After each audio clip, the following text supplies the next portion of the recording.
تو یہ جو سلوح کروانا ہے یہ کوئی بھی انسان کر سکتا ہے، وہ عالم دین بھی لوگوں کے درمیان سلوح کروا سکتا ہے جو فقیہ نہ ہو، جو مقلد ہو۔ اسی طریقے سے عالم دین سے ہٹ کے جو علاقے کا بڑا بزرگ ہے، ایک ایسا انسان ہے کہ جس کی لوگ بات مانتے ہیں، وہ بھی سلوح کروا سکتا ہے۔ لیکن قضاوت اور فیصلہ کرنا کہ جس میں دونوں فریق راضی نہیں ہوں گے، بلکہ ایک کو مجبور کیا جائے گا کہ یہی تمہاری ذمہ داری ہے اور تمہارے خلاف فیصلہ آ چکا ہے، اب تم نے اس کے اوپر عمل کرنا ہے۔ یہ جو قضاوت ہے یہ فقط قاضی کے ساتھ خاص ہے، اور مشہور فقہا کے مطابق قاضی فقط فقیہ ہو سکتا ہے، فقیہ کے علاوہ، فقیہ جامع شرائط کے علاوہ کسی اور کو اختیار نہیں ہے کہ وہ جج بنے۔ اسی وجہ سے آج کے زمانے میں ہمارے لیے بہت بڑی مشکل ہے، فقہی مشکل ہے کہ پاکستان میں یا ہندوستان میں یا عراق میں بھی کہ لوگ جو ہے وہ قاضی نہیں بن سکتے۔ اس کی کیا وجہ ہے کہ کیونکہ یہاں کا جو قانون ہے، یا پاکستان کا جو ہندوستان کا جو قانون ہے، وہاں پہ شرعی قانون نہیں ہے کہ جس کے مطابق قضاوت کی جائے، اور جو قاضی بنتا ہے وہ بھی فقیہ نہیں ہوتا۔ تو جو انسان فقیہ نہیں ہے یا فقیہ ہے لیکن وہ ایسے قوانین کے مطابق فیصلہ کرتا ہے جو شرعی قوانین نہیں ہے، تو یہ اسے اختیار نہیں ہوتا۔ تو لہٰذا پاکستان میں جو ہے وہ انسان جج نہیں بن سکتا۔ ہاں، اگر اس نے فقط سلوح کروانی ہو تو وہ پھر جج بن جائے، اس میں کوئی ایشو نہیں ہے، لیکن اسے سلوح نہیں کروانی ہوتی، باقاعدہ اس نے فیصلہ دینا ہوتا ہے کہ جس کے اوپر دونوں فریق راضی نہیں ہوتے۔ ایک جو ہے وہ ناراض رہتا ہے اور اس کو زبردستی کہا جاتا ہے کہ تم نے یہ بات ماننی ہے، تو یہاں پہ جو ہے وہ فقیہ کا ہونا کیا ضروری ہے۔ چلیں ہم دوبارہ واپس پلٹتے ہیں کہ دو چیزیں ہمارے سامنے آ گئیں، ایک مقام افتاء کہ دین بیان کرنا، دینی رہنمائی دینا، لوگوں کو فتویٰ دینا، یہ فقیہ کا کام ہے، اور دوسرا عدلیہ یعنی مقام قضاوت، یہ بھی کیا ہے، فقیہ کا کام ہے۔ دو چیزیں ہوگی، ان دو چیزوں کے اوپر ولایت اور سرپرستی فقط فقیہ کو حاصل ہے، غیر فقیہ اس میں دخل اندازی نہیں کرے گا۔ یہ ہمارے سامنے چیز آ گئی۔ تیسری چیز کہ جس کے اوپر اتفاق ہے کہ اس کے اوپر بھی سرپرستی کون کرے گا، فقیہ کرے گا، فقیہ کے علاوہ کوئی اور سرپرستی نہیں کر سکتا، اسے کہتے ہیں امور حسبیہ۔ لفظ سے جو امور بولا جاتا ہے وہ معاملات کے معنی میں بولا جاتا ہے۔ امور یعنی آپ لوگوں کے معاملات، آپ لوگوں کے کام کیسے چل رہے ہیں۔ تو امور حسبیہ کے اوپر ولایت کس کو ہوگی، فقیہ کو حاصل ہوگی۔ یہ بھی ایک ایسی بات ہے کہ جس کے اوپر فقہا کا آپس میں اتفاق ہے، لیکن یہاں پہ سمجھنے والی جو بات یہ ہے کہ امور حسبیہ کی ہمیں تعریف آنی چاہیے، ڈیفینیشن آنی چاہیے، اور امور حسبیہ کے اندر کتنی چیزیں آتی ہیں وہ بھی کیا ہمیں معلوم ہونے چاہیے۔ امور حسبیہ ایسے معاملات، کون سے معاملات؟ سب سے پہلی چیز، یعنی اس کے اندر ٹوٹل تین چیزیں ہیں، تین چیزیں سٹیپ بائی سٹیپ کیا چلتی ہیں۔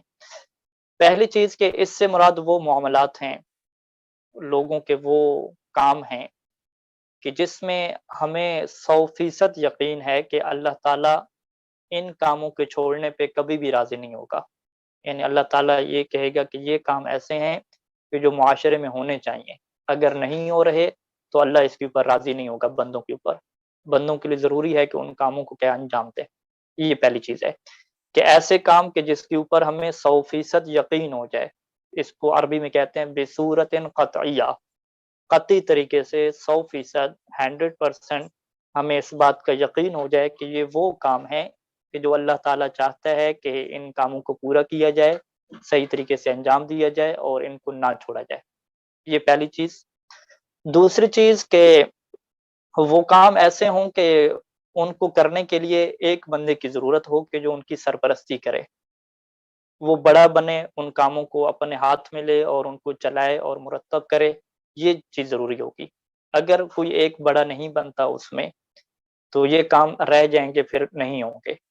اور یہ کون سے کام ہوتے ہیں؟ جو معاشرتی ہوتے ہیں، لوگوں کے آپس کے اجتماعی امور ہوتے ہیں۔ ٹھیک ہے جی۔ دوسری چیز کیا ہوگی کہ اس میں کسی ایک کا بڑا بننا ضروری ہے۔ اگر کوئی بڑا نہیں بنے گا، کوئی اس کو اپنے ہاتھ میں نہیں لے گا، اس کے انتظام نہیں سنبھالے گا، تو یہ کام پھر رہ جائے گا، نہیں ہو پائے گا۔ دوسری بات ہوگی۔ تیسری بات کہ اللہ تعالیٰ نے ان کاموں کے انجام دینے کے لیے کسی بندے کو خاص طور پہ بڑا نہیں بنایا، کسی کا نام لے کر اسے نہیں کہا کہ تم اس کام میں کیا بڑے ہو اور تم نے یہ کام کرنے ہیں۔ تو جب یہ تین چیزیں پوری ہو جائیں، کسی بھی معاملے میں، تو اس معاملے کو کیا کہا جاتا ہے کہ یہ معاملہ امور حسبیہ میں سے ہے۔ امور حسبیہ میں سے ہے یعنی اس کو کرنا اور سنبھالنا فقہا کے اوپر، فقیہ کے اوپر ضروری ہو چکا ہے۔ اس کی کیا مثالیں ہیں؟ اس کی ہم جو ہے وہ مشہور جو ہے وہ 3 مثالیں اس کی دی جاتی ہیں، وہ کیا آپ کے سامنے ہم ذکر کرتے ہیں۔ پہلی چیز کہتے ہیں کہ وقف عام، وہ چیزیں کہ جو عمومی طور پہ لوگوں کے لیے وقف ہوتی ہیں، اور اس وقف والی زمین کو یا اس وقف والے کھیت کو یا اس وقف والے باغ کو کوئی سنبھالنے والا نہیں ہے، اگر ایسے پڑی رہے گی تو وہ ضائع ہو جائے گی۔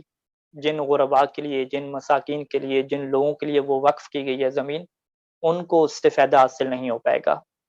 اور وہ وقف بھی کیا عام ہے، عام کیا مطلب کہ اس کا کوئی متولی، اس کا کوئی ذمہ دار بھی موجود نہیں ہے۔ تو اب یہ جو زمین ہے، یہ جو مال ہے، جس کا کوئی والی وارث نہیں ہے، اس بارے میں فقہا کو 100% یقین ہے کہ اس کو سنبھالنا ضروری ہے۔ اگر نہ سنبھالا گیا تو بہت سارے لوگوں کو حقوق نہیں مل سکیں گے۔ تو اب اوقاف عامہ کو کس میں شامل کرتے ہیں؟ امور حسبیہ میں شامل کرتے ہیں۔ اور بعض اوقات ایک ایسا مال بھی اس میں آ جاتا ہے کہ جس مال کے مالک کا کیا ہے ہمیں پتہ نہ ہو۔ جس مال کے مالک کا پتہ نہیں ہے کہ اس کا کون ہے مالک، اس کی سرپرستی بھی کیا ہے فقیہ حاصل کرتے ہیں۔ تو یہ پہلی چیز ہوگی امور حسبیہ میں کہ اوقاف عامہ، اور ایک ایسا مال کہ جس کے مالک کا پتہ نہیں ہے، کون ہے اس کا وارث، کچھ نہیں پتہ چل رہا، کوئی زمین ہے، کوئی جگہ ہے، کوئی بھی ہے۔ تو وقف عام ہوگی یعنی وقف خاص کے مقابلے میں۔ خاص کیا ہوتی ہے کہ جس میں خاص لوگوں کے لیے ہے، وقف عام کیا ہے کہ سب کے لیے، یہ عمومی استفادے کے لیے ہے۔ تو بہرحال یہ کتاب الوقف کی کیا چیز ہے، آپ اسے ایک لفظ کے طور پہ کیا سمجھ لیں۔ دوسری چیز ہے کہ یتیموں کے مال ہو گئے۔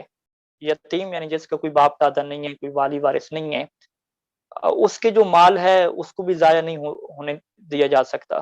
اس کی سرپرستی بھی کیا ہے امور حسبیہ میں سے ہے۔ اس کا بھی کوئی والی وارث ہونا ضروری ہے، اور اس کا والی وارث بھی کون ہوگا؟ فقیہ ہوگا۔ تیسری چیز جسے کہتے ہیں مجنون اور پاگل۔ مجنون اور پاگل ایک انسان ہو جاتا ہے، اس کے پاس بہت زیادہ مال ہے، اس کی سرپرستی بھی کون اٹھائے گا؟ اگر اس کا باپ دادا نہیں ہے تو اس کی سرپرستی فقیہ اٹھائے گا۔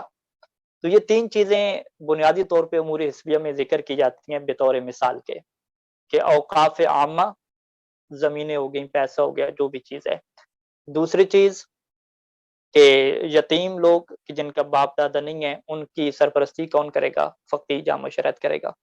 تیسری چیز کیا ہے؟ مجنون جو افراد ہو جاتے ہیں، ذہنی طور پہ بے ہوش ہو گئے، ڈسٹرب ہو گئے، اب ان کے مال کو سنبھالنے والا کوئی نہیں ہے، تو اس کے مال کی سرپرستی اور ذمہ داری کون اٹھائے گا؟ فقیہ اٹھائے گا۔